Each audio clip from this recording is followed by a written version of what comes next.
নমস্কাৰ বন্ধু বান্ধৱীসকল, হিয়া ব্লগছলৈ বহুদিন পিছত আহিলোঁ। মই বছৰত দুবাৰ চুলি কাটো, এবাৰ মানে ছামাৰৰ আগে আগে আৰু এবাৰ এটেমৰ আগে আগে। তো সেইকাৰণে আজি মোৰ ভাতিজী ছোৱালী ৰিংকি ঘোষ, তাই ব্ৰাইডেল মেকআপ আৰ্টিষ্ট হয়। তাই মোক চুলিখিনি কাটি দি আছে, লগতে হেনাও কৰি দিব। খুব ধুনীয়া চুলি কটাই নহয়, তাই ব্ৰাইডেল মেকআপ আৰ্টিষ্ট হয়। খুব ধুনীয়াকৈ কইনা সাজায়।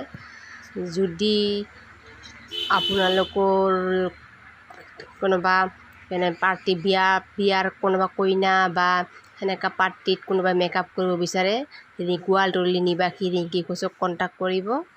তেওঁৰ মই ফোন নম্বৰটো দি দিম।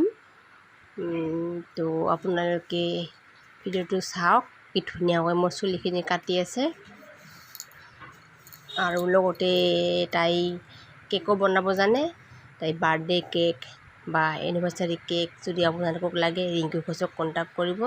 তেওঁ গোৱালটৰলীতে থাকে। দেখিছেনে আপোনালোকে খুব ধুনীয়াকৈ মোৰ চুলিখিনি কাটি দি আছে ঘৰতে। পাৰ্লাৰ নহয়, এইটো মোৰ ঘৰ হয়। গতিকে ৰিংকি ঘোষে কিমান ধুনীয়াকৈ কাটি দি আছে। লগতে তাই খুব ধুনীয়াকৈ কইনাও সাজায়, মানে ব্ৰাইডেল মেকআপ আৰ্টিষ্ট। দেখিছেনে মোৰ চুলিখিনি খুব ধুনীয়া হৈছে। ভিডিঅ'টো চাই ভাল লাগিলে লাইক শ্বেয়াৰ কমেণ্ট কৰিব। আৰু আপোনালোকৰ যদি কেনেকুৱা কইনা সাজ কিবা থাকে, আপোনালোকে ৰিংকি ঘোষক কণ্টেক্ট কৰিব। খুব ধুনীয়াকৈ তাই মেকআপ কৰিব জানে। তো আজিলৈ এইখিনিতে, বাই বাই।